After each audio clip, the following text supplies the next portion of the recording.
ഭക്ഷ്യ സിവിൽ സപ്ലൈസിൻ്റെ മന്ത്രി അദ്ദേഹം നടത്തിയിട്ടുള്ള വിശദീകരണം കേരളത്തിലെ ജനങ്ങളെ വെല്ലുവിളിക്കുന്നതിന് തുല്യമാണ്.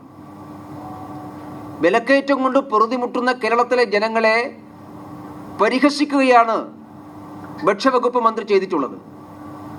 അദ്ദേഹം നിയമസഭയിൽ അങ്ങനൊരു പ്രതിഭാസമേ കേരളത്തിലില്ല എന്ന വിചിത്രമായിട്ടുള്ള നിലപാടാണ് സ്വീകരിച്ചത്. ഈ ഭക്ഷ്യമന്ത്രി ആരെയാണ് വിഡ്ഢിയാക്കാൻ വേണ്ടി ശ്രമിക്കുന്നത്? ഓരോ സാധനത്തിൻ്റെയും വിലയെക്കുറിച്ച് കൃത്യമായിട്ടുള്ള ബോധ്യം ജനങ്ങൾക്കുണ്ടല്ലോ. ഒന്നുകിൽ ഭക്ഷ്യ സിവിൽ സപ്ലൈസ് മന്ത്രി കടയിൽ പോയി സാധനങ്ങളുടെ വില അന്വേഷിക്കണം, അല്ല നിയമസഭയിൽ ഇങ്ങനെ കള്ളം പറയരുത്.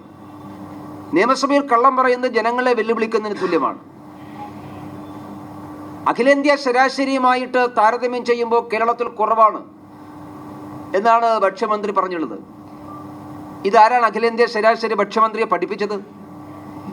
ആരെഴുതി കൊടുത്ത കണക്കിന്റെ അടിസ്ഥാനത്തിലാണ് ഭക്ഷ്യമന്ത്രി നിയമസഭയെ തെറ്റിദ്ധരിപ്പിക്കുന്ന രീതിയിൽ പ്രസംഗിച്ചത്? രാജ്യത്തിന്റെ ചരിത്രത്തിലെ ഏറ്റവും കുറഞ്ഞ പണപ്പെരുപ്പത്തിന്റെ കാലഘട്ടത്തിലൂടെയാണ് നമ്മുടെ നാട് കടന്നു പോകുന്നത്. വിലക്കയറ്റം പിടിച്ചു നിർത്തതിൽ സമ്പൂർണ്ണമായി നരേന്ദ്രമോദി ഗവൺമെന്റ് വിജയിച്ചിരിക്കുന്നു എന്ന് എതിരാളികൾ പോലും സമ്മതിക്കുന്ന കാലഘട്ടത്തിലാണ്. രാജ്യത്തിലെ പ്രധാനപ്പെട്ട പ്രതിപക്ഷ പാർട്ടികൾക്കൊന്നും വിലക്കയറ്റം എന്നുള്ള വാക്കുപോലും സംസാരിക്കാൻ സാധിക്കുന്ന സാഹചര്യമില്ല. കാരണം രാജ്യത്തിലെ പണപ്പെരുപ്പത്തിന്റെ തോത് കുറച്ചു കൊണ്ടുവരാൻ കഴിഞ്ഞ 10 വർഷക്കാലത്ത് നരേന്ദ്രമോദി ഗവൺമെന്റ് സാധിച്ചിരിക്കുന്നു. നമ്മുടെ റിസർവ് ബാങ്കിന്റെ കണക്കനുസരിച്ച് 4% കൂടുതൽ പണപ്പെരുപ്പ് വരുമ്പോൾ അത് ഗുരുതരമായിട്ടുള്ള സാഹചര്യമാണ്.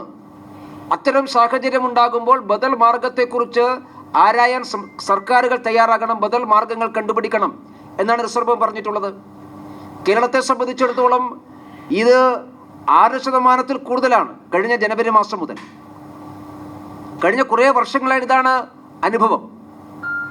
സംസ്ഥാന സർക്കാർ ഈ പണപ്പെരുപ്പം കുറച്ചു കൊണ്ടുവരാൻ എന്ത് നിലപാടാണ് സ്വീകരിച്ചത്?